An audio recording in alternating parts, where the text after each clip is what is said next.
Bonsoir à tous. Merci d'être là pour ce live. Comme vous pouvez le constater, je suis encore là, hein. J'ai juste changé de côté. Enfin, quoi que non, lundi, j'étais déjà de ce côté-ci. Comme vous avez pu le voir passer, que ce soit du côté de Nathalie ou de Florian lui-même, Florian ne peut pas assurer le live de ce soir et c'est moi qui le remplace au pied levé, dans la mesure où il connaît quelques soucis de santé. Et puis le temps qu'il se rétablisse, c'est moi qui assure le live de ce soir avec Anne-Sophie. Donc Anne-Sophie, salut. Bonsoir. Est-ce que tu peux en deux mots te présenter à ceux qui ne te connaîtraient pas et nous dire un petit peu plus qui tu es? Alors moi je suis autrice de romans depuis finalement pas très longtemps, même si j'écris depuis un moment, mais je travaille surtout dans le spectacle. Je suis Mhm. autrice de théâtre, metteuse en scène, comédienne et professeure de théâtre. Voilà. D'accord, Donc j'ai écrit une quarantaine, cinquantaine de pièces, enfin certaines très courtes, voilà. Et en fait, je me suis mise j'ai écrit des livres pour enfants qui ont été édités, mais il y a longtemps. Et j'ai publié mes premiers romans à la faveur du confinement, le 1. Et voilà. Et du coup, bah, là, c'est le troisième qui sort. Les deux autres étaient déjà écrits d'avant, ils étaient dans le fond d'un tiroir. Et voilà, ils ont trouvé leur aboutissement. Et puis le petit dernier, eh bien, je l'ai écrit pendant les dernières vacances d'été. Et voilà. Donc, voilà. d'accord. Eh ben, bon, c'est impeccable.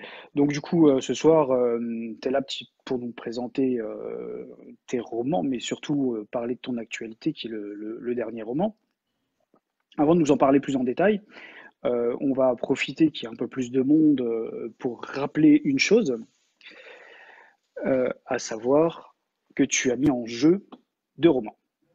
Deux romans ce soir en jeu au format numérique. Donc au choix Kindle ou Kobo, enfin EPUB pour ceux qui lisent sur ces formats-là. Mais ce soir, la formule, on a décidé de s'amuser un petit peu. On a décidé de faire un petit jeu de devinette. Donc Anne-Sophie m'a donné un mot qui va se glisser dans tout le live. Et moi, je lui en ai donné un. Il faut dire qu'il a été un peu soufflé par Nathalie. Donc, j'ai un retour dans l'oreille en décalage, c'est sympa.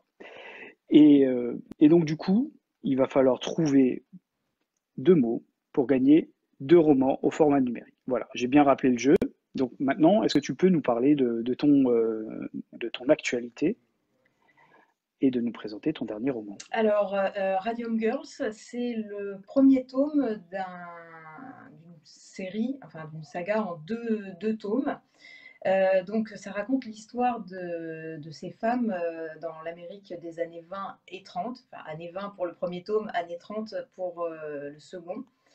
Et voilà, ces femmes, c'est une histoire vraie de ces femmes ouvrières dans des usines de peinture de cadrans de montres, de chiffres sur les montres. Une peinture à base de radium qui devait permettre aux chiffres de briller dans le noir. Et Hmm. c'est une époque où on pense que le radium est un remède miracle, puisque depuis la découverte de Pierre et Marie Curie, eh bien, on arrive à soigner le cancer avec le radium. Et donc, on en met un peu partout. Et Oui. voilà, on dit même aux ouvrières, c'est bien, ça va vous maintenir en bonne santé. Sauf que quelques années plus tard, eh bien, elles commencent à développer des maladies vraiment très étranges et très diverses, très différentes. Et du coup, on a beaucoup de mal à faire le lien entre elles. Et jusqu'à ce que, eh bien, par recoupement, et puis vu les centaines d'ouvrières infectées, eh bien, on comprenne que c'est lié au radium.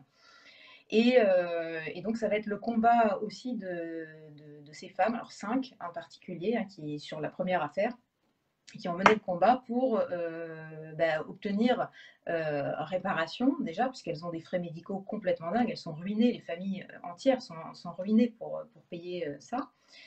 Pour rien en plus, hein, c'est incurable, donc c'est fichu, mais on ne le sait pas encore à ce moment-là. Et aussi, eh bien, faire en sorte que ça s'arrête, qu'on arrête ces industries-là. Et voilà, donc il y a une première affaire qui se passe à Orange, dans le New Jersey, c'est une petite ville à côté de New York.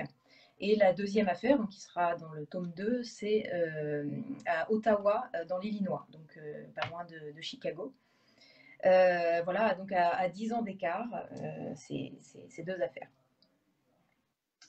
Bon, bah, c'est super, c'est intéressant. Moi, ce que tu me dis, ça me fait penser un petit peu, comment dire, au saturnisme, avec les peintures au plomb et ces choses-là. Donc, Exactement. c'est finalement, on retrouve un petit peu Ben, ce, en- ces effets-là. Ouais, en fait, quand j'ai découvert l'anecdote, alors complètement par hasard, hein, c'était sur le web, je crois que c'est sur Science Tips. En fait, je suis abonnée à Art Tips qui diffuse des anecdotes, comme ça j'en reçois dans ma boîte mail plusieurs fois par semaine sur l'art, mais ils ont aussi sur la musique, les sciences et l'économie. Et je suis tombée sur cette anecdote-là, j'ai trouvé ça mais complètement dingue parce que c'est des centaines de femmes quoi, qui ont souffert de ça, ça a duré des années. Et donc j'ai creusé un petit peu l'histoire et ça m'a fait vraiment écho effectivement au plomb, à l'amiante, toutes ces choses-là. Et puis peut-être, et là on ne sait pas trop, mais l'agroalimentaire, voilà, on ne sait pas trop ce qu'on mange non plus. Enfin voilà, il y a une espèce de mystère. L'histoire se Voilà. répète toujours. Voilà, voilà, donc d'une part, ça me paraissait complètement fou, quoi, que ça ait pu durer autant. Et puis, bah, généralement, quand j'écris, c'est vrai que j'aime beaucoup l'histoire. C'est vraiment une passion et je trouve que parler du monde contemporain, pour moi, c'est plus facile en passant par l'histoire, puisque voilà, l'histoire se répète effectivement, et donner des échos comme ça, euh, voilà, c'est un petit peu mon fonctionnement. Et du coup cette histoire-là, ouais, elle me parlait vraiment. Ouais, c'est super. Alors maintenant, je revois les commentaires parce que bon, moi, je suis assez transparent avec les gens qui nous voient. Je triche. Je je regarde de l'autre côté pour afficher les commentaires et donc du coup, je peux voir les questions et ça m'arrange. Alors, il y a quelques questions que j'ai vues qui sont intéressantes. La première, c'est quand trouves-tu le temps d'écrire?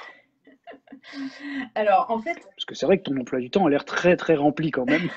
ouais, il est assez chargé, c'est vrai. Alors, j'écris surtout pendant mes vacances. Après, sur Radium Girls en particulier, en fait, au départ, c'est une pièce de théâtre que j'ai écrite. Et là, Mhm. j'en ai fait l'adaptation en roman. Romancé. Mais à ce moment-là, en fait, quand j'ai découvert l'anecdote, j'étais aussi en recherche d'un thème pour un de mes groupes de théâtre adultes. Et voilà, j'ai trouvé que l'histoire pouvait tout à fait fonctionner. En même temps, j'étais influencée par le travail d'Alexis Michalik, qui a écrit Le Porteur d'Histoire, Le Cercle des Illusionnistes, et Edmond, qui aime bien bousculer les chronologies.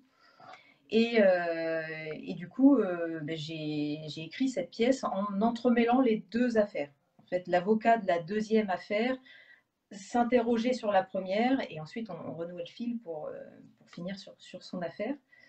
Et quand j'ai voulu passer à la version romancée, en fait, j'ai dû laisser énormément de choses de côté. Dans la version théâtrale, il fallait que ça soit dynamique, que ça tienne dans allez, 1h45 de temps. Et donc, j'avais plein de rebondissements super intéressants que je n'avais pas exploités.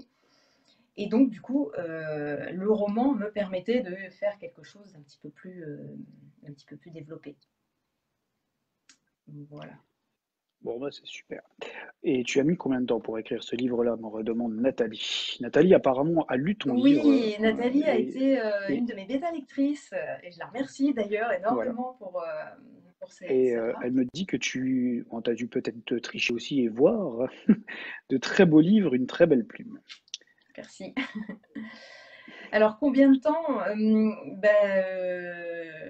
alors, en fait, c'est super dur d'évaluer le temps d'écriture d'un livre. Alors, sur celui-ci, c'est juste le moment où j'ai écrit, bah, c'est cet été, juillet, août. Euh, voilà, avec des petits moments d'interruption, parce que c'était quand même des vacances en famille. Oui. Mais voilà, après, si on remonte à la pièce, il y a eu le temps de recherche.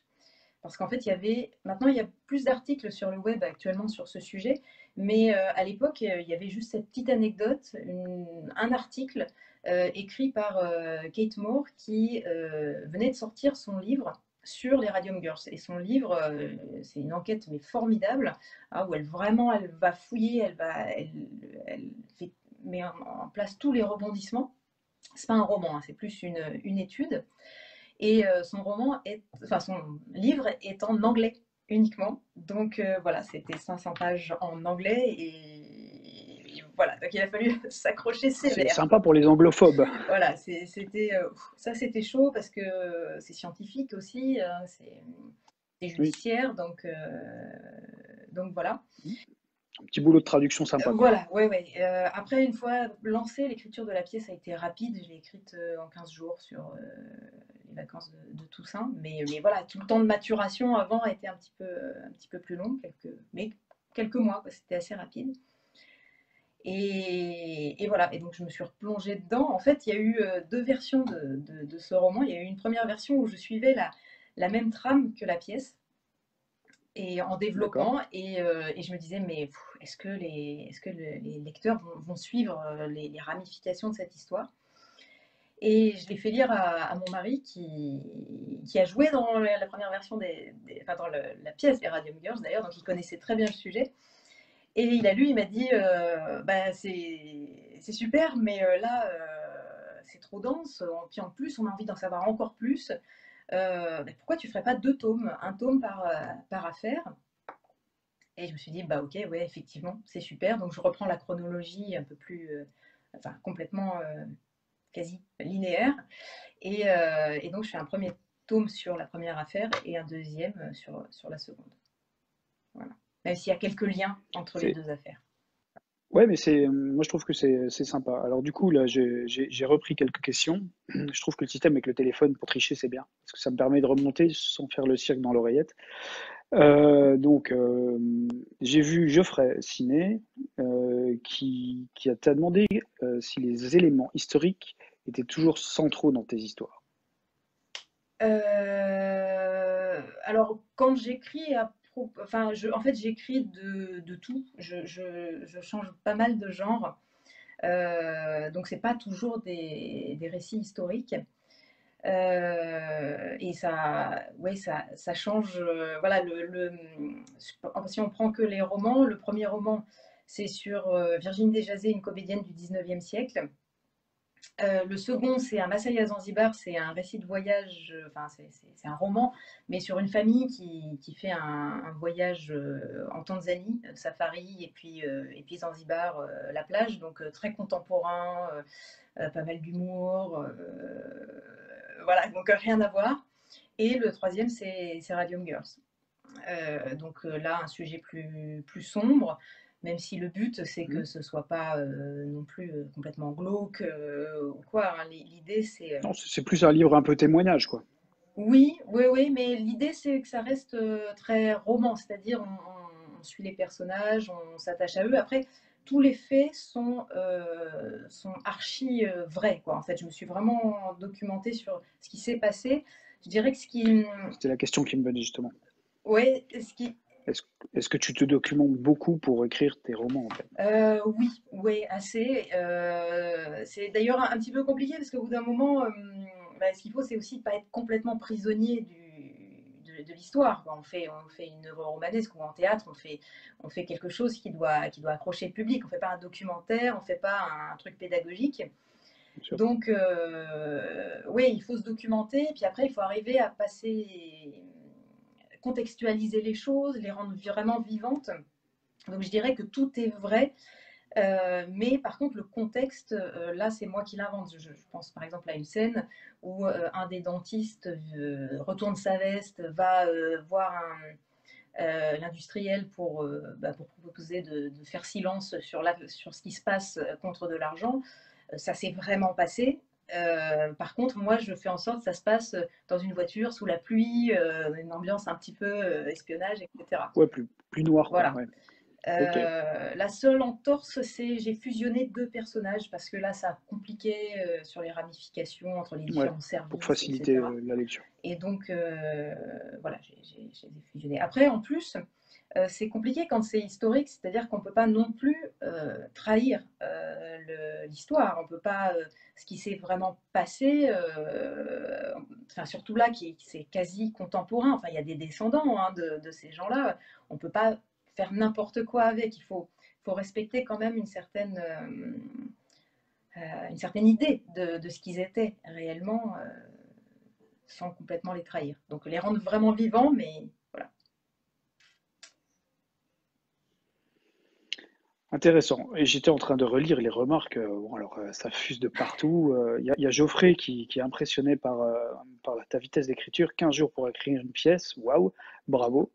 Donc, c'est vrai que je pensais la même chose. Et Tu lui as appris en plus, tu lui as répondu juste à sa question comme il le souhaitait. Donc, ça, c'est parfait. Coucou Virginie.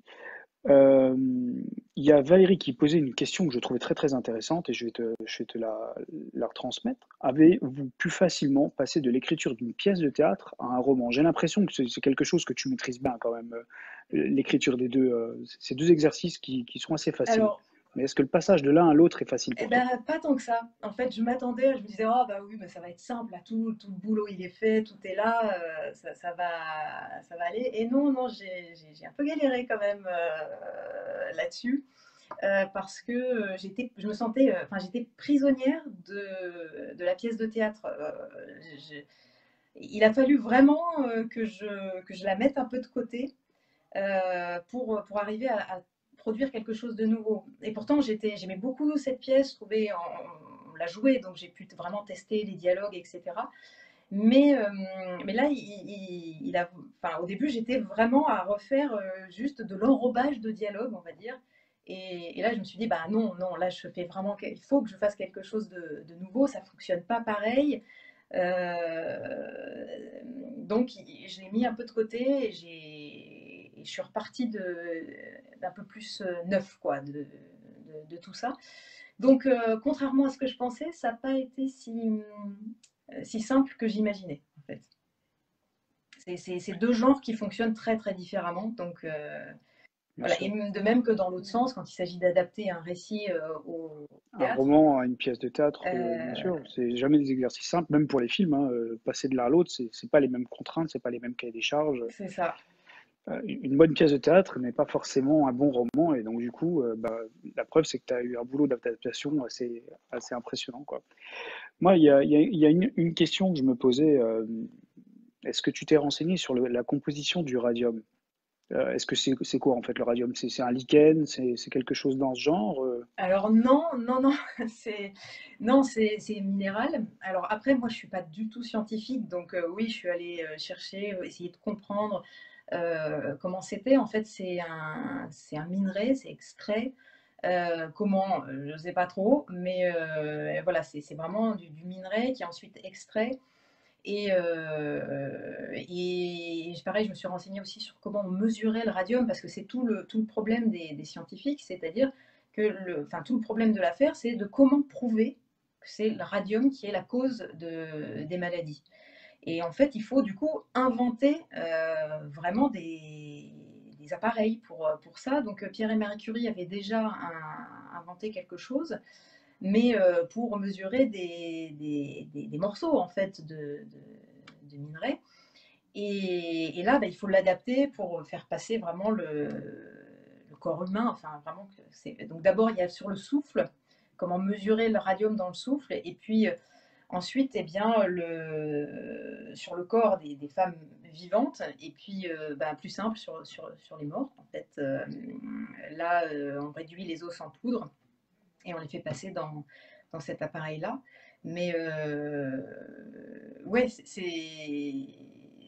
c'est un matériau complètement dingue, puisque en fait, il est encore actif. Hein. Les cimetières des ouvrières du Radium Girls sont radioactifs. Si on y va avec un compteur Gégère, il s'affole complètement, puisque c'est 1600 ans avant que ça disparaisse. Donc voilà, il y a des scènes Eh ben, c'est là terribles. où on se pose la question des crayons d'uranium, qui sont beaucoup plus puissants que le radium, puisqu'on a changé quand même de combustible dans les centrales. Ouais, on commence à se poser des questions sur la durée de vie de ces trucs-là et qu'est-ce qu'on va en faire une fois que... Bon, bref. Ouais, ouais, non, c'est impressionnant, hein. Là, au départ, sur celle qui était décédée, où on a dit, bah non, c'est la syphilis, c'est des pauvres filles, etc. En fait, quand ils ont ouvert le cercueil, ben, en fait, il y avait une lueur. Les corps sont lumineux, en fait. Ils sont Ils sont, luisants. ouais. Mais alors, j'ai une question. Est-ce qu'on peut dire que les vers qui décomposent les corps sont des vers luisants? Alors, j'ai pas de témoignage, je n'en sais rien, mais dans le genre glauque, ouais, ça pourrait. Tu savais qu'à un moment donné, ça allait vraiment partir en quenouille. J'étais trop sérieux Mais depuis le ouais, c'est début, je ça, me en fait. contenais, j'essayais. Maintenant, ça va, je suis à l'aise, je commence à m'installer. Ouais, ouais, je sais même pas si les vers ont envie de bouffer ces cadavres-là, tellement ils sont bourrés de radium, en fait. Ouais. Bon, allez, je vais quand même rappeler le principe du jeu depuis tout à l'heure. Il y a un indice, hein, il y a déjà un mot mystère qui est passé, donc à vous de le trouver. Et donc, ça veut dire que potentiellement, il y a déjà un e-book qui peut être gagné. Donc, je compte sur vous pour essayer de le trouver. Et puis, il y a deux e-books ce soir, il y a deux mots mystères, il y en a déjà un passé. Voilà, c'est à vous de jouer. Il y a Florian qui vient de nous passer nous faire un petit coucou. Donc, coucou, gros bisous à toi et remets-toi vite.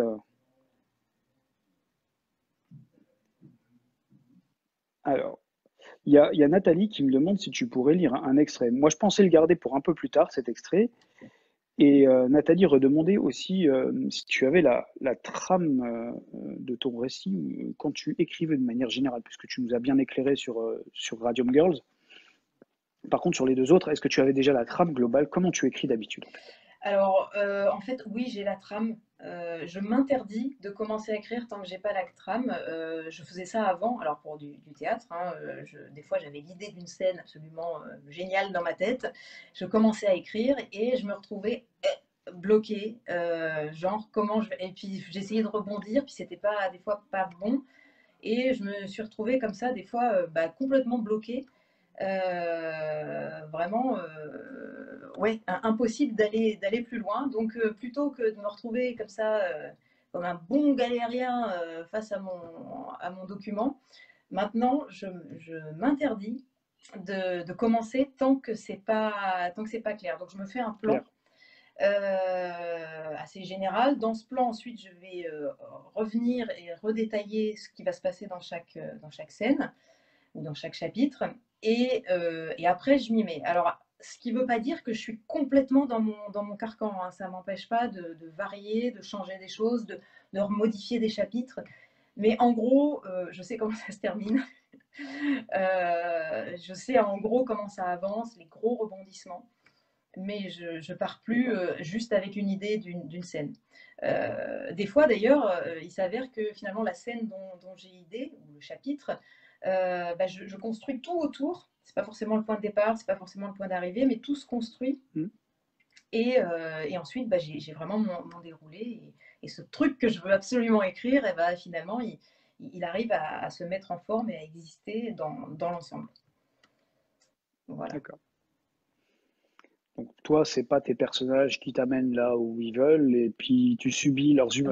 Ben, Non, si, c'est toi qui les dans la diriges. phase avant d'écrire. Dans la phase avant d'écrire, ils vivent Dans dans ta ma phase avant tête d'écrire. pendant un moment. C'est peut-être pour ça Tu as une que vraie phase voilà, c'est préparatoire, peut-être toi. pour ça que j'écris vite, parce qu'avant, en fait, il y a eu un temps de maturation, voilà. Mais mes personnages, ouais, non, non, là, ils peuvent vivre leur vie pendant un moment, échanger, etc., dans ma tête. Mais c'est seulement, c'est avant d'écrire. D'accord. Le dis pas trop fort parce que je vois les infirmiers qui sont en train de passer derrière. Comment ça? Tu dis qu'ils vivent dans ta tête, Ah il oui, y en a oui, qui ont été non, enfermés pour moins que ça. ouais. Alors effectivement, dit comme ça, je parais un peu folle, mais non, mais n'empêche que quand tu disais c'est les personnages qui guident le truc, ben oui, en fait oui, vraiment c'est eux je les suis en fait une fois qu'ils sont bien clairs. Ils vivent leur vie et puis voilà. Mais les personnages, je dirais que c'est assez central. C'est vrai que par le théâtre, quand je dis à mes élèves, préparez-moi une improvisation ou en atelier d'écriture, voilà, construisez une scène, je leur dis toujours, la base, c'est le personnage. Une fois que vous connaissez le personnage, vous pouvez le mettre dans n'importe quelle situation, vous savez comment il va réagir. Si le personnage n'est pas clair, ça peut partir dans tous les sens et puis ça va pas être solide. Mais ouais, avant toute chose, c'est le personnage. Ouais, ce que tu dis, je l'ai ressenti parce que moi, contrairement à toi, j'ai pas de formation littéraire poussée. J'ai vu que je crois que de mémoire, j'ai cru lire que tu avais une licence de lettres modernes, c'est Une ça? maîtrise même. Donc en tout cas, tu une maîtrise de lettres modernes. Excuse-moi. J'ai j'ai effectivement ressenti plus de facilité à écrire les scènes quand je maîtrisais vraiment mes personnages parce que je les maniais tous les jours qu'au tout début où je cherchais un petit peu leur caractère et finalement ce que je retrouve, c'est, je retrouve beaucoup de ce que tu dis. C'est vraiment sympa à écouter. En tout cas, c'est intéressant même pour moi en tant qu'auteur de t'entendre. Et d'ailleurs, ce qu'il y a de bien, c'est que il y a ce retour-là que l'on a de l'autre côté au niveau des personnes qui regardent. Nathalie me demandait, Nathalie, toujours la première de la classe, j'ai l'impression qu'elle est au premier rang, qu'elle lève la main, moi. As-tu des rituels d'écriture? Des rituels d'écriture, non, plus maintenant. Enfin, rituel, voilà. Non, et je rigole parce que j'ai eu une phase pendant longtemps où en fait, je trouvais l'inspiration en mangeant des paquets de céréales. Donc c'était pas forcément hyper sain, mais voilà, quand on me retrouvait avec un paquet de céréales et que je faisais comme ça, les yeux dans le vide, et qu'il m'arrivait de descendre le paquet sans m'en rendre compte, c'est que généralement Ah, là-dedans, en fait, je construisais le truc. ça Berger. Voilà. Et puis à un moment, je me suis dit, quand même, faut peut-être. Bah, c'est pas top, mais ouais, non, ça m'arrive encore, en fait, des fois, de me retrouver les yeux dans le vide et à grignoter des trucs ou des graines. Voilà. Alors Mais. tu pourrais nous dire, parce que nous, des fois, on est aussi en manque d'inspiration, donc tu pourrais nous donner la marque de céréales qui te servait de produit de vente? Bah, c'était les toutes bêtes, là, des cornflakes, quoi. Des cornflakes tout bêtes, avec des petits fruits dedans. Les cornflakes. Voilà. Ah, les cornflakes aux fruits. Ouais. Oui. Moi, j'aimais bien ça avec le tigre. Bon, ça, il y a Valérie qui pose des super bonnes questions, je trouve. Elle doit être assise à côté de Nathalie dans la classe. Ce roman pourrait aussi être adapté en film. Qu'en pensez-vous? Ah ben, Bon, en gros, ce qu'en serait penses-tu, super. quoi? Sinon, juste pour terminer sur la question d'avant, sinon la musique, ça aide pas mal aussi. C'est pas systématique, Quelle mais musique? de la musique genre musique de film, où il n'y a pas de paroles, mais où il y a des ambiances en fait. Donc selon ce que j'écris, je choisis différemment les musiques, quoi. Et sinon, Tu peux nous citer hein? des auteurs? Tu peux nous citer des compositeurs? Alors une musique que j'ai beaucoup utilisée, c'était celle du film Le Parfum. C'est Hmm. sublime. Après, sinon, du Dead Can Dance, ça c'est cool parce qu'en plus il y a plein d'ambiances différentes. Voilà, ça change. Les musiques de Clint Mansell aussi, musique de film.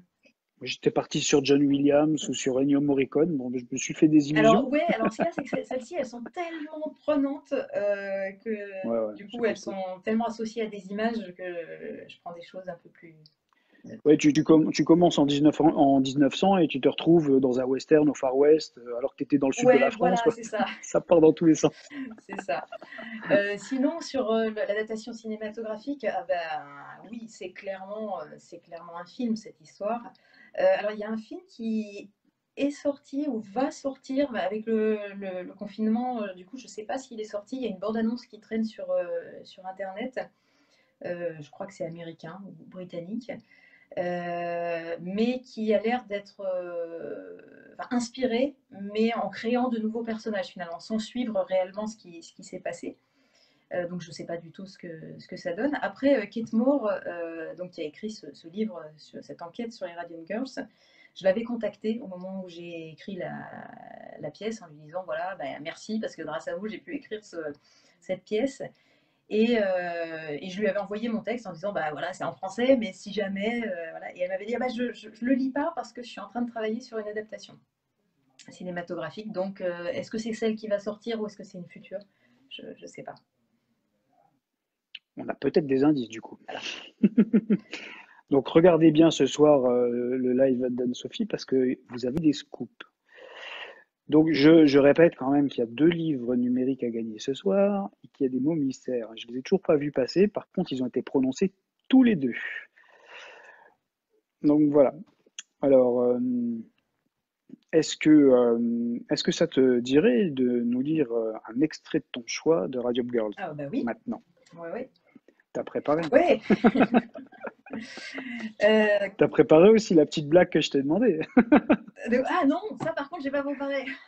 Ah, moche. Bah, répète pas la mienne parce qu'il paraît qu'elle est Ah censurée, ouais, hein. non, Tu celle-là. te fais taper sur les doigts. Non, oui, j'ai choisi un extrait, c'est le troisième chapitre et c'est l'arrivée de Grace Fryer, donc qui va être la meneuse finalement dans ce combat judiciaire. C'est son arrivée à la United States Radium Corporation. Voilà, si c'est trop long, tu m'arrêtes parce que voilà, je peux pas non plus que ce soit trop. T'inquiète, vas-y, fais-toi Ok. plaisir. Juste si ça dure pas 2 heures, Non, quoi. C'est parce qu'il y a des chapitres très longs et donc, non, vas-y, ok, fais comme tu le sens, vraiment. d'accord. Juillet 1917. United States Radium Corporation, Orange, New Jersey. Grace Fryer avançait le cœur serré à travers les rues étroites d'Orange dans la douceur de cet été 1917. Tandis que les maisons de briques succédaient les unes aux autres, elle ressassait les choix qui l'avaient poussée à se trouver là où elle était. Grace avait quitté son travail d'employée de bureau pour répondre à l'appel de la United States Radium Corporation. En effet, l'usine, installée depuis peu à Orange, recrutait en masse des peintres de chiffres de montre. Grace avait un peu hésité avant de postuler. À 18 ans, elle gagnait déjà correctement sa vie. Une chance d'ailleurs pour sa famille. Son père, délégué de l'Union des charpentiers, se trouvait souvent renvoyé des chantiers pour ses engagements syndicalistes, et il avait bien du mal à nourrir ses 10 enfants. Et les choses n'allaient pas s'arranger. Les 2 frères aînés de Grace, tout juste enrôlés dans l'armée, venaient de partir pour la France et ses tranchées, privant la tribu de l'ordre de paix. Les salaires très élevés de US Radium allaient lui permettre de rapporter un peu plus d'argent à la maison, tout en participant à l'élan patriotique de l'effort de guerre qui traversait tout le pays. Et qui sait si une des montres qu'elle peindrait ne se retrouverait pas entre les mains d'un de ses frères. Cette idée la fit sourire un instant. Mais en réalité, elle souhaitait surtout que cette parenthèse soit la plus courte possible. Grace n'avait pas fait d'études. Elle avait quitté l'école à 14 ans comme toutes les filles de la classe ouvrière de Newark et d'Orange, mais grâce à son intelligence, elle avait rapidement décroché un emploi bien payé et intéressant. Elle comptait d'ailleurs reprendre le chemin des bureaux dès que le conflit serait terminé. Arrivée à l'intersection des rues High et Alden à Orange, la jeune fille considéra les constructions autour d'elle. Étrangement, elle se trouvait en plein quartier résidentiel. Pourtant, s'avançant encore, elle distingua une fumée au-dessus des toits. Bientôt, des bâtiments fonctionnels apparurent. Elle y était. La US Radium s'était effectivement installée au beau milieu d'îlots de maisons basses. Grace contourna ce qui devait être un laboratoire, une raffinerie, et lut enfin la mention atelier sur la porte d'une bâtisse en briques à 2 étages. Mr. Savoy, le contremaître, la fit patienter un moment dans le couloir. Un peu hésitante, Grace finit par s'asseoir sur une chaise et s'empara d'un magazine qui traînait. Entre 2 articles sans intérêt, elle tomba sur une double page de publicité qui retint son attention. L'une d'elles vantait les mérites du radium vendu en pot, dans lequel on pouvait ajouter de l'eau pour retrouver la vitalité de la jeunesse. Je le sens pétiller à l'intérieur de mon corps, disait la jeune femme dessinée en noir et blanc au-dessus du slogan inscrit en gros caractères. Soigne la fièvre, la goutte, la constipation, une source de bien-être dans un monde de brutes. Grace sourit. Décidément, le radium était à la mode. Depuis les travaux de Pierre et Marie Curie et la découverte que le radium pouvait guérir le cancer, il était devenu le remède miracle pour tous les maux. On le mettait à toutes les sauces. C'est ainsi qu'on pouvait trouver du beurre, du lait, mais aussi du maquillage, du dentifrice et des crèmes pour le visage sous la marque Thoradia. Dernièrement, le talc pour bébé au radium faisait fureur auprès des jeunes mamans. Mais ses usages étaient si variés qu'on en perdait le compte. La voisine des Fryer avait même acheté un pulvérisateur Radium Eclipse Sprayer, réputé tuer les mouches, moustiques et cafards, et sans égal pour nettoyer meubles et porcelaines. Chaque industrie voulait son article à base de radium dans sa gamme de production. Grace doutait que toutes ces marchandises contiennent réellement du radium, un composant cher et difficile à se procurer, mais il avait indéniablement la cote. On le célébrait jusqu'à Broadway, où la chanson Radium Dance faisait, paraît-il, fureur dans la comédie musicale Pif Paf Pouf. Soudain, la porte de M. Savoy s'ouvrit. Ah, encore une, murmura-t-il en découvrant la jeune fille. Bien, très bien, suivez-moi. Grace, qui avait préparé tout un arsenal de réponses en prévision d'un entretien d'embauche serré, ouvrit la bouche et la referma aussitôt en emboîtant le pas au contremaître. Celui-ci la mena directement à l'étage où il interpella une femme à l'âge indéfinissable qui dégageait une indéniable autorité. Miss Rooney, je vous confie une nouvelle ouvrière, lança-t-il avant de redescendre derechef dans son bureau. Grace était éblouie. Dans le grand studio, une lueur éclatante traversait les hautes baies vitrées et les puits de lumière percés dans le plafond. Elle songea que, même en plein hiver et par temps d'orage, on devait y voir plus clair que dans un aquarium. Il régnait une atmosphère à la fois joyeuse et studieuse parmi les ouvrières assises en rang serré autour de longues tables. Elles devaient être plus de 200 à peindre ainsi consciencieusement des chiffres sur des cadrans de montre. Je suis la responsable d'atelier. Mademoiselle, interrogea Miss Rooney en inspectant du regard la jolie jeune fille, dont les traits fins étaient illuminés par des yeux noisettes et des cheveux bruns bouclés coupés court. Fryer, Grace Fryer. Parfait, mademoiselle Fryer. Suivez-moi, je vais vous confier à Maike Burley, notre instructrice. C'est une championne. Avant d'être nommée à ce poste, elle peignait jusqu'à 8 à 10 plateaux de 24 cadrans par jour. Je vous laisse calculer le résultat. Désormais, elle forme les débutantes. Grace estima que Mae devait pouvoir traiter plus de 200 montres par jour et en resta estomaquée. Tout en devisant, Miss Rooney avait conduit la nouvelle recrue auprès d'une jeune femme de 26 ans au sourire avenant, qui la fit asseoir à ses côtés et sans plus attendre commença son discours. Vous fabriquez la peinture lumineuse, qu'on appelle undark, dans ce creuset, expliqua Mae en désignant un petit pot en terre. Vous y mélangerez la poudre jaune que voici avec ce liquide. Voilà, conclut-elle en remuant la mixture avec un pinceau très fin en poil de chameau. Il n'y a plus qu'à l'appliquer sur un cadran. Vous avez compris? Grace hocha la tête. Mae l'amena ensuite à une table où elle lui désigna une place auprès d'une très jeune ouvrière aux cheveux châtains et au regard vif. Presque une enfant, songea Grace. Cathy Shaw lui sourit gentiment. Elle devait avoir 14 ou 15 ans et manier le pinceau avec une impressionnante dextérité. Grace savait que l'usine préférait employer de très jeunes filles pour ce type de tâche, celles-ci faisant généralement montre d'une plus grande habileté que les femmes plus âgées. Voyez comment Cathy tient le cadran, continua Mae. Lip, dip, paint. Lécher, tremper, peindre. Grace considéra la jeune fille d'un air étonné, associant mentalement la rengaine au mouvement assuré du pinceau.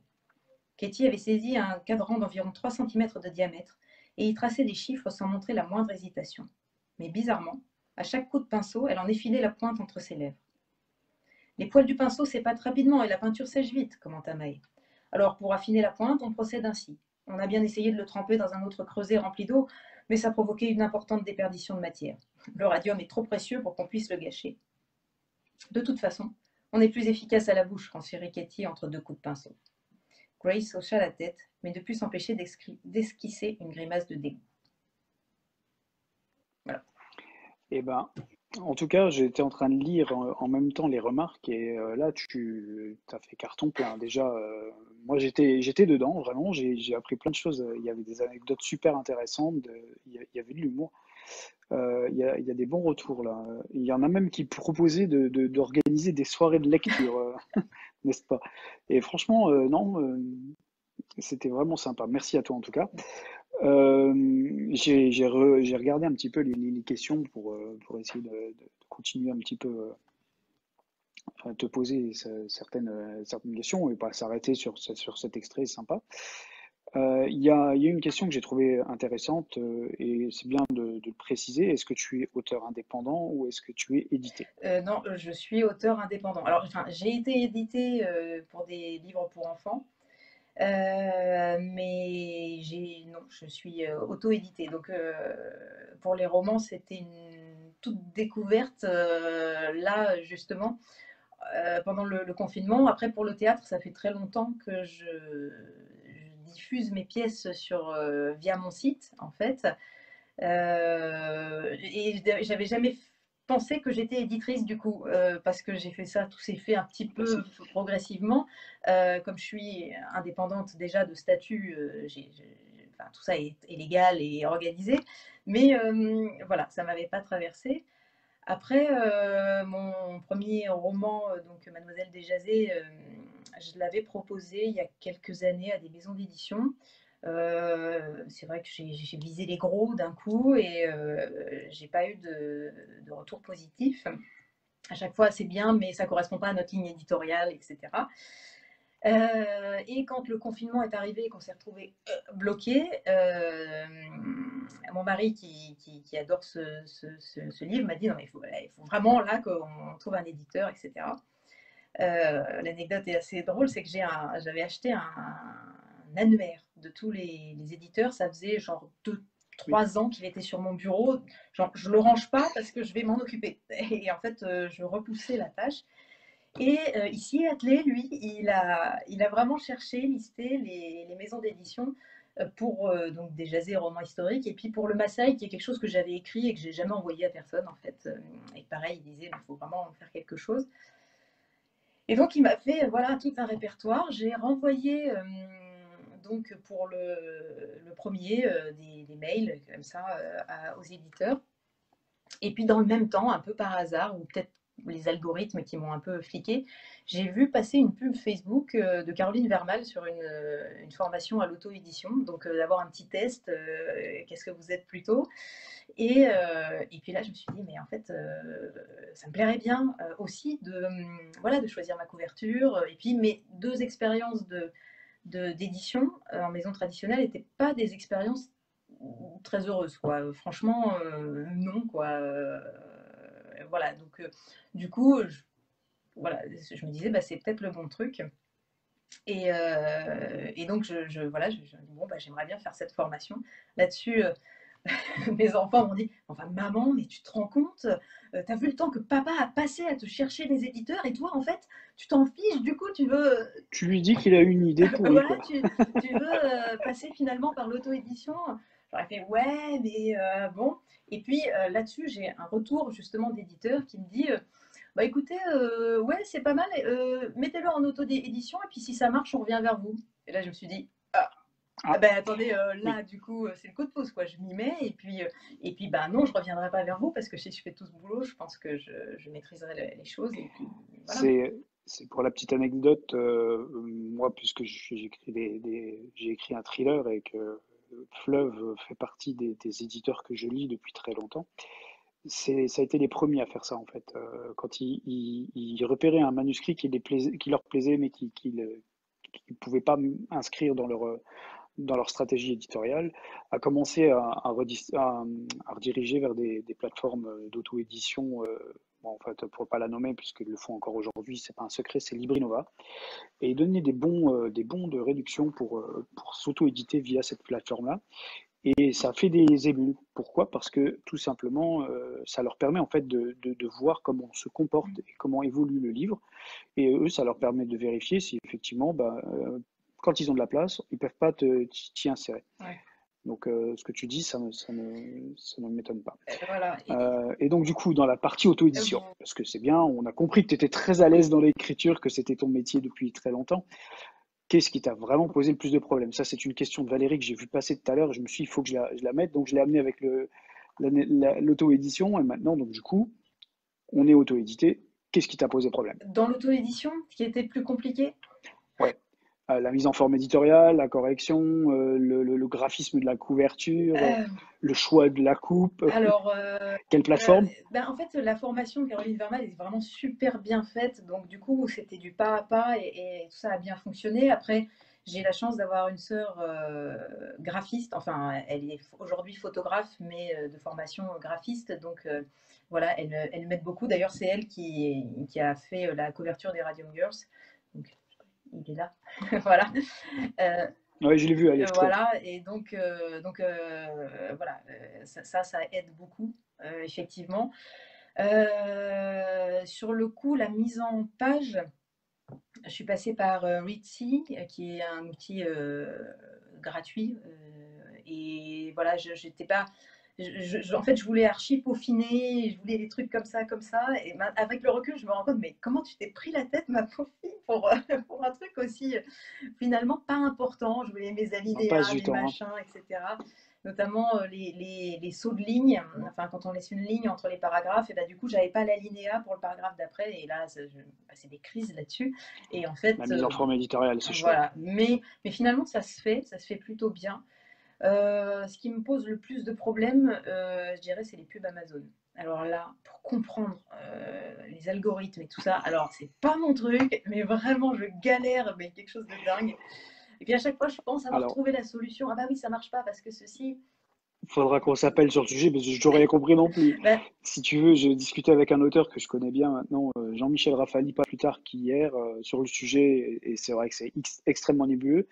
Et en plus, très souvent, on est auteur KDP en France, mais les pubs que l'on met ont des influences sur Amazon.com.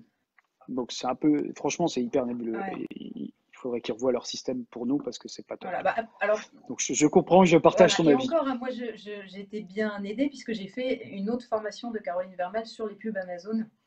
Et elle Ah ouais, en explique, plus. heureusement, hein, sinon je crois que Ouais, non, non, je lâchais l'affaire, quoi. c'est un peu compliqué. Il y a Laurent Fabre qui a fait une remarque que je voulais retransmettre. Le lézard bleu, ça te parle? Oui, Anne-Sophie, as-tu tenté chez Évidence Édition? Il dit ça, il dit rien. Évidence Édition, Tu connais pas Laurent? non. Il travaille pour Évidence Édition et il s'occupe de la collection Clair-Obscur, entre autres. Et s'il t'en parle, c'est parce qu'il les connaît bien. D'accord. Eh ben non, j'ai pas. Voilà. En fait, après une fois lancé, j'ai pas du tout cherché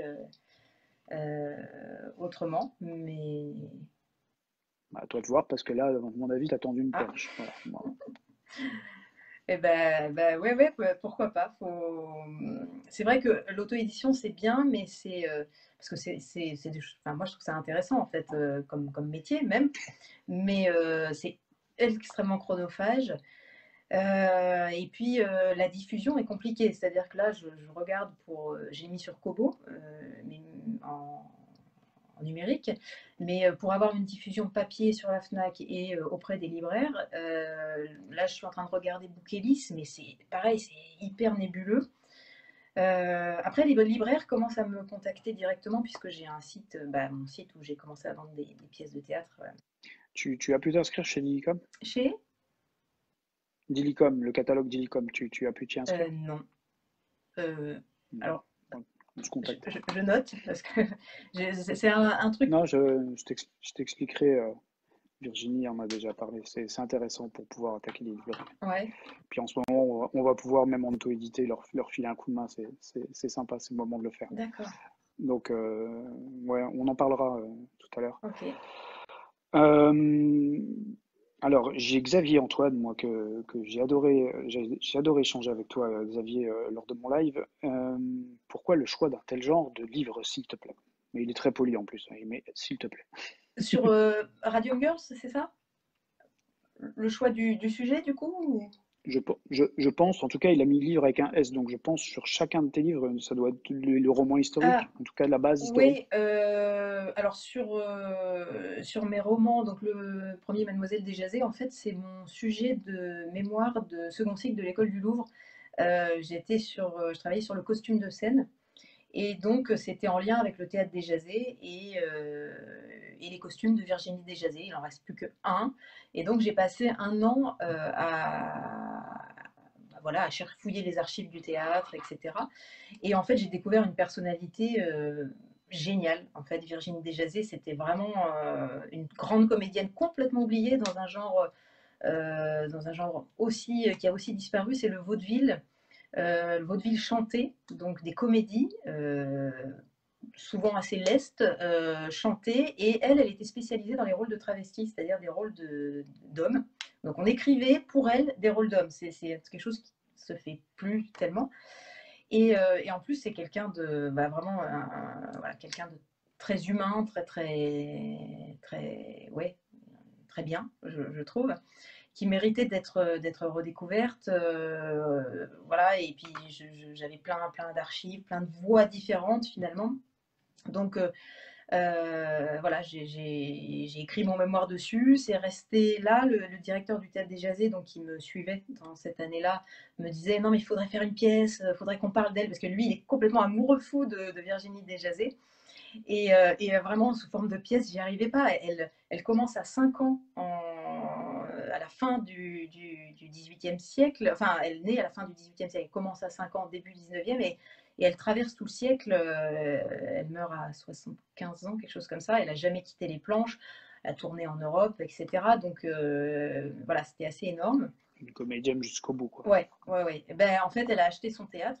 qui existe toujours, donc le théâtre des Jazés, et ça l'a ruiné. Donc, du coup, elle devait jouer pour rembourser ses créanciers.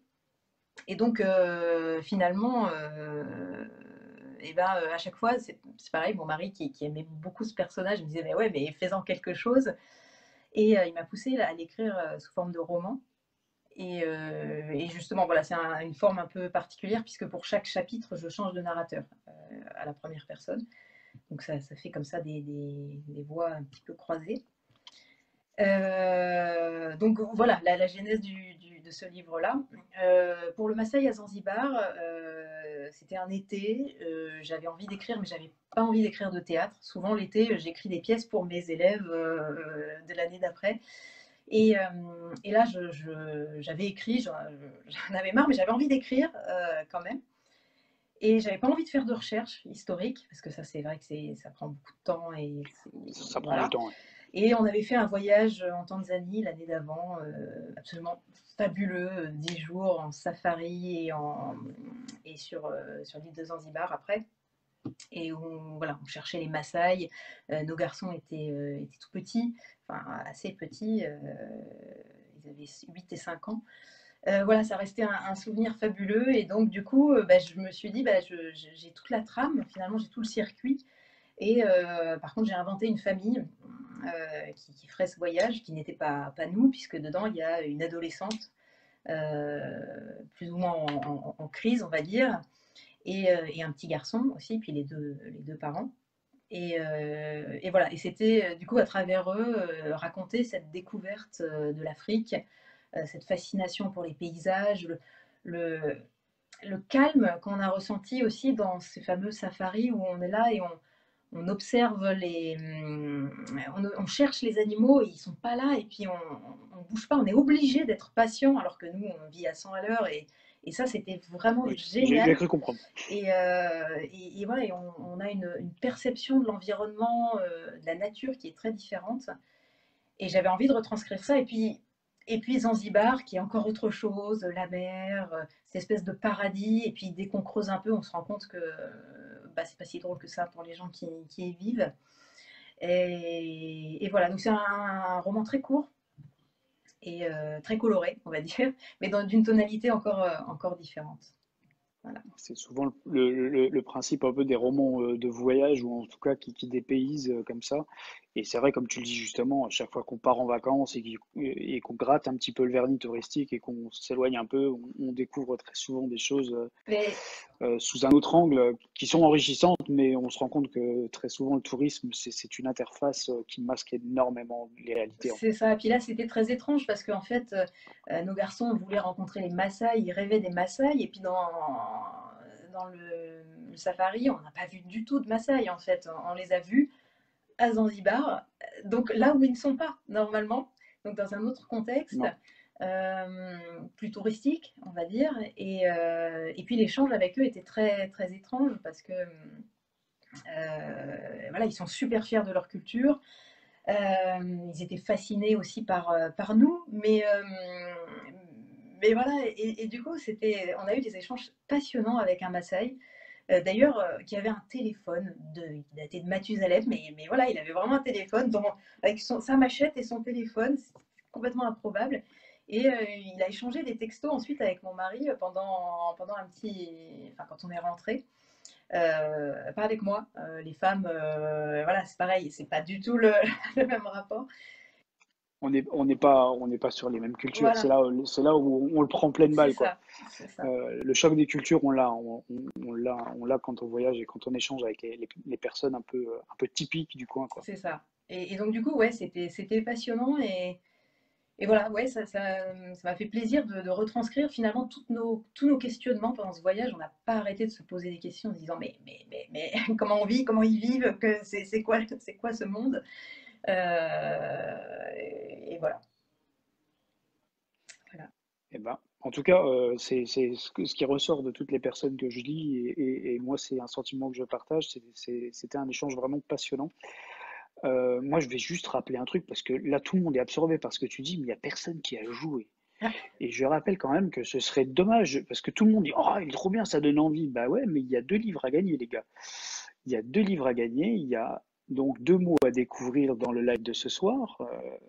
Et il faut les trouver pour gagner des livres au format numérique, au format Kindle ou EPUB, choix à déterminer quand vous récupérerez les gains auprès d'Anne-Sophie. Donc, en plus, ils étaient gros les mots. Si vous avez vraiment fait gaffe et que vous nous avez regardé, on s'est marré. Ouais. Mais, Donc, mais en même temps, c'est dur, hein. donc C'est vrai que c'est dur. ouais, ouais, ouais. Moi, après, j'ai fait un peu gros quand même. Je me suis rendu compte de l'énormité que j'avais sorti pour pouvoir placer mon mot. Euh, Ils vont revoir le live alors. Ils ont jusqu'à quand? Bah, je sais pas. On va demander. Allez, Anne-Sophie, c'est toi qui vas déterminer jusqu'à quand ont nos participants durant le live pour gagner des e-books. Ah ben, on peut dire, je sais pas, 2 jours et puis, enfin, je sais pas ce qui peut se faire 2 jours, 5 jours, et puis le premier qui gagne, Allez, voilà, mercredi. On est aujourd'hui mercredi. On dit jusque vendredi, vous avez le temps de regarder le replay qu'on essaiera de monter. On faudra faire les réponses à moi ou à Nathalie. On vous dira oui ou non. S'il y a plusieurs bonnes réponses, eh ben, il y aura un tirage au sort. S'il n'y a pas de plusieurs bonnes réponses à la date butoir, eh ben, ce seront les personnes qui auront trouvé les mots qui gagneront. Voilà. Euh, je ne sais pas si tu voulais ajouter d'autres choses. non, pas spécialement. Une blague. Oh purée, non! Non, non, pas une blague! Non, non, là, ça va tout casser! J'en connais une bonne, c'est Bali et Balo, ils sont sur un bateau. Non, mais c'est toi les blagues. Là, Non, je peux pas, je vais me faire vraiment virer parce que ça fait quand même plusieurs fois que je leur fais le truc. Demain, tu me vois plus.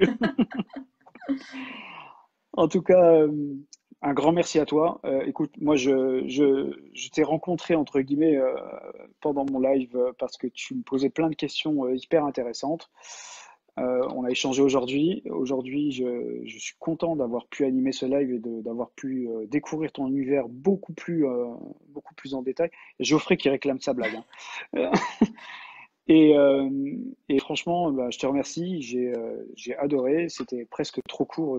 Depuis tout à l'heure, j'ai l'œil rivé sur mon compteur pour vérifier, pour pas trop dépasser non plus. Et j'ai sur la tablette 5 minutes.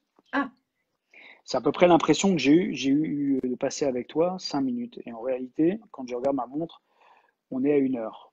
Donc je te remercie d'avoir arrêté le temps, l'espace de ce live.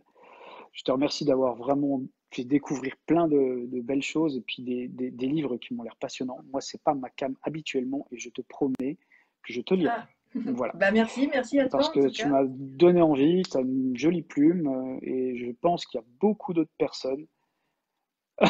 Il y a Laurent qui me demande Ah oui, qu'est-ce qui est petit, carré, vert. alors moi j'avais répondu l'icône Excel.